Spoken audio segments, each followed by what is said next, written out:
আলু ব্যবসায়ী তাদেরকেও ডাকা হয়েছিল। ডাকার ফলে প্রশাসনের মধ্যে একটা বৈঠক হয়ে একটা আশ্বাস মিলেছে। প্রশাসন কড়া ভাষায় বলেছে যারা এই বীজ দিয়েছে তাদেরকে 80 খানার দরে বিঘেতে আলু টেরা হোক বাঁকা হোক আর যাই হোক তাদেরকে টাকা দিতে হবে। No comment.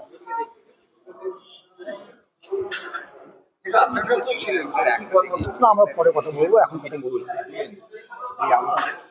আলু চাষিদের সমস্যার সমাধানে হলো প্রশাসনিক বৈঠক। কৃষকদের ক্ষতির হাত থেকে রক্ষার পাশাপাশি আগামী দিনে লাইসেন্স ছাড়া আলু বীজ বিক্রি রোধে বিশেষ নজর দেওয়ার আশ্বাস দেওয়া হয়।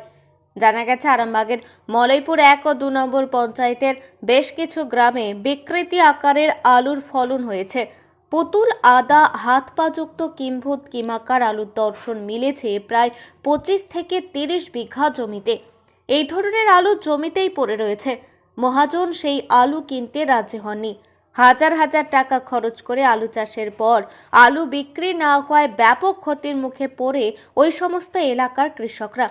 কৃষকদের সমস্যার সমাধান করতে ক্ষতিগ্রস্ত আলু চাষি ও আলু বীজ বিক্রেতা মহাজনদের নিয়ে সোমবার প্রশাসনিক বৈঠক করা হয় আরামবাগ মহকুমা শাসকের কার্যালয়ে। বৈঠকে উপস্থিত ছিলেন মহকুমা শাসক রবি কুমার, আরামবাগের সাংসদ মিতালি বাগ, হুগলি জেলা পরিষদের সহ সভাধিপতি কৃষ্ণচন্দ্র সাঁতরা, কৃষি ও সেচ কর্মাধ্যক্ষ মদন মোহন কোলে, আরামবাগ পঞ্চায়েত সমিতির সভাপতি শিশির সরকার সহ একাধিক আধিকারিকরা। জানা গেছে বৈঠক থেকে ক্ষতিগ্রস্ত আলু চাষিদের বিকৃতি আকারের আলু বীজ বিক্রেতাকে কিনে নেওয়ার নির্দেশ দেওয়া হয়েছে। তার জন্য 1 সপ্তাহ সময় ধার্য করে দেওয়া হয়েছে বীজ বিক্রেতাদের। যদিও এই বিষয়ে বীজ বিক্রেতারা মুখ খুলতে চাননি। প্রশাসনের এই পদক্ষেপকে সাধুবাদ জানিয়েছেন আলু চাষিরা। বিকৃতি আকৃতির আলু বিক্রি হলে ব্যাপক ক্ষতির হাত থেকে রক্ষা পাবে তারা বলে জানিয়েছেন চাষিরা। আগামী দিনে কোনো আলু বীজ বিক্রেতা বিনা লাইসেন্সের বীজ বিক্রি করতে পারবে না, সেই দিকেও নজর দেওয়া হবে বলে জানান হুগলি জেলা পরিষদের কৃষি ও সেচ কর্মাধ্যক্ষ। দেখুন, আমাদের মাননীয় মুখ্যমন্ত্রী মমতা বন্দ্যোপাধ্যায় সবসময় কিন্তু তিনি নিজে চাষিদের সাথে চাষিদের পাশে। তো আমরা চেষ্টা করছি যে সমস্ত চাষিরা ছিলেন আজকে চাষিদের পক্ষ থেকে ছিলেন বা যারা বীজ সাপ্লাই দিয়েছিলেন তেনারাও ছিলেন বা এসডিও স্যার নিজে ছিলেন, অন্যান্য কৃষি আধিকারিকরা ছিলেন, জেলার যিনি কৃষি কর্মাধ্যক্ষ আছেন ছিলেন, পঞ্চায়েত সমিতির সভাপতি থেকে শুরু করে এখানে কর্মাধ্যক্ষ থেকে শুরু করে সকলেই এখানে আছেন। তো সকলে আমরা একটা জায়গায় দেখেছি যে চাষিদের যে ক্ষতিটা হয়েছে আলুটা যেহেতু নিচ্ছে না, সেখানে আমরা একটা যৌথ চাষি প্লাস যেনারা বীজ সাপ্লাই দিচ্ছেন বা আধিকারিকদের নিয়ে একটা যৌথ আলোচনায় আমাদের এটাই একটা সিদ্ধান্ত হয়েছে যে চাষিদের আলুটা যেহেতু চাষ করেছিল তারা কোনো রকম ভাবে যেন না মার না খায়, এরকম একটা সিদ্ধান্ত। আমরা ক্ষতিপূরণটা যেনারা বীজ সাপ্লাইটা দিয়েছিলেন তেনারা নিজের মুখে স্বীকার করেছেন না বীজের গুণগত মানটা খারাপ ছিল। সেটা ভুলটা নিজেরা বুঝতে পেরেছেন। যেহেতু ভুল বুঝতে পেরেছেন সে থেকে বোঝাই যাচ্ছে তেনারাও চাষিদের পক্ষে বা চাষিদের পাশে আছেন।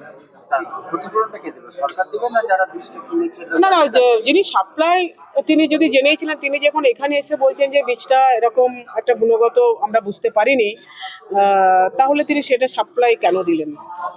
তিনি যখন এখানে স্বীকারটা করেই নিলেন যে আমাদের বীজের হয়তো আমরা বুঝতে পারিনি গুণগত মানটা খারাপ ছিল বলে, তো তেনারা যখন আছেন তেনারাই স্বতঃস্ফূর্তভাবে যারা বীজ সাপ্লাই তারা স্বতঃস্ফূর্তভাবে বলেছেন আমরা চাষিদের যেটা করার প্রয়োজন আমরা করব। তেনারা কিন্তু বলেছেন, তেনারা নিজে থেকে বলেছেন আমরা চাষির পাশে আছি, কোনো রকম আমরা ক্ষতি হতে দেব না। তেনারা পাশে আছেন মানেই তো এটা বোঝা যাচ্ছে।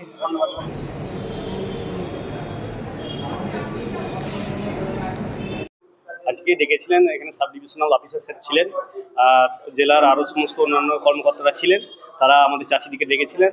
ডাকার পর সর্বসম্মতভাবে সিদ্ধান্ত হলো যে বিঘেই 80 খানা হিসাবে সরকারি যে রেট আছে কুইন্টাল পিছু আর কি 900 টাকা হিসাবে 1 সপ্তাহের মধ্যে ওনারা সেই আলুটা তুলে নেবেন। ফাটা হোক, টেরা হোক, বাঁকা হোক, পুতুল হোক, যা হবে ওনারা সব ব্যবসায়ী যে আছে বীজ দিয়েছিল তারা তুলে নেবেন। তুলে নিয়ে সেই অনুযায়ী 80 খানা হিসাবে দাম হিসাবে চাষিকে মিটিয়ে দেবেন।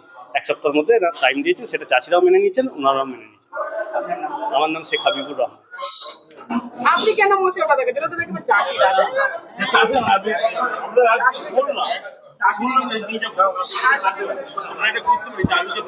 দেখা হবে। গতবারই যখন আমাদের তারকেশ্বর ব্লকে একটা এরকম সমস্যা দেখা দিয়েছিল, আদা আলু বা পুতুল আলু বেরিয়েছিল। সেই ক্ষেত্রে একটা মীমাংসা করে আমরা সমাধান বার করেছিলাম। কিন্তু এটা দেখা গেছে আমাদের আরামবাগ সাব ডিভিশন জুড়ে যে বিভিন্ন ব্যবসায়ী যারা আছেন তারা সিল লাইসেন্স নিচ্ছেন না। এটা একটা আইনের চোখে অপরাধ, অবশ্যই অপরাধ। আমরা গতবারে প্রচার করেছিলাম যে আমাদের এডি অফিসে চলে যাবেন অথবা আমাদের জেলায় যা কৃষি ভবন আছে সেখানে চলে যাবেন।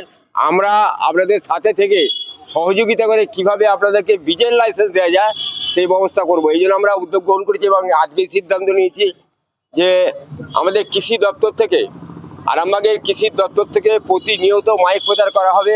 যারা বীজ বিক্রি করেন, আলুর, বিশেষ করে আলুর বীজ যারা বিক্রি করেন, আপনারা কৃষি দপ্তরে যান, সেখান থেকে লাইসেন্স নিন। এই যে লাইসেন্স না থাকার ফলে আমরা দেখছি যে বিভিন্ন জায়গাতে আরামবাগ সাব ডিভিশনে বিশেষ করে লাইসেন্সবিহীন বিক্রেতারা, ব্যবসায়ীরা, তারা আলু ব্যবসা করে, সিড ব্যবসা করে, আলুর বীজ ব্যবসা করে আমাদের প্রিয় চাষি যারা মানুষকে বাঁচিয়ে রাখে, মানুষের মুখে অন্ন তুলে দেয়, সেই চাষিদেরকেই তারা বিপদের মুখে ঠেলে দিচ্ছে। সুতরাং এই ব্যাপারটা আমরা আগেও চেষ্টা করেছি, এখনও শুরু করছি যে আমাদের প্রচারের মাধ্যম দিয়ে তাদেরকে বেশি বেশি করে আরও প্রচার করে তাদের কাছে পৌঁছে, যাতে মানুষ বীজ ব্যবসার জন্য লাইসেন্স নেয়, সেই চেষ্টা আমরা করছি সরকারের পক্ষ থেকে। সমস্ত সিটের উপর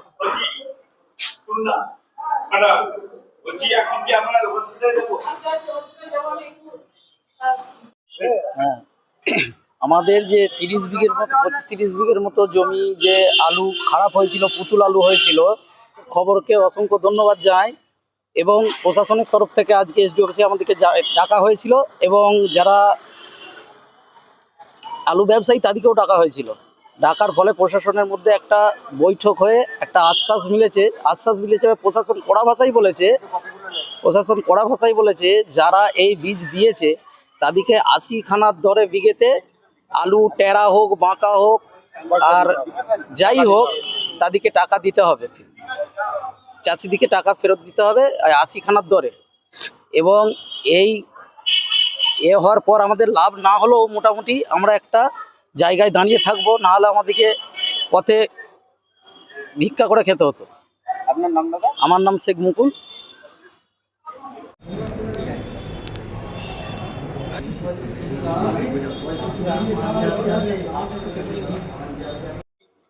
নো কমেন্ট।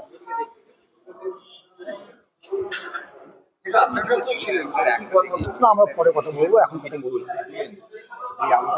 এখন আরামবাগেই রয়েছে প্রাণ আইভিএফ ফার্টিলিটি সেন্টার। নিঃসন্তান দম্পতিদের মুখে হাসি ফোটানোর বিশ্বস্ত প্রতিষ্ঠান প্রাণ আইভিএফ ফার্টিলিটি সেন্টার দক্ষিণবঙ্গের মধ্যে সর্ববৃহৎ এবং সর্বপ্রথম এআরটি গভর্নমেন্ট রেজিস্টার প্রাপ্ত আইভিএফ সেন্টার এখন আরামবাগেই। অল্প খরচে আইভিএফ পরিষেবা, বন্ধ্যাত্ব চিকিৎসার এক অভিনব অধ্যায়। প্রাণ আইভিএফ ফার্টিলিটি সেন্টার একেবারে অল্প খরচে পুরুষ ও মহিলার বন্ধ্যাত্ব পরীক্ষা, বন্ধ্যাত্ব চিকিৎসা সবকিছুই হয় আমাদের প্রতিষ্ঠানে। সুচিকিৎসার মাধ্যমে মা ও বাবা ডাক শুনতে পারবেন নিঃসন্তান দম্পতিরা।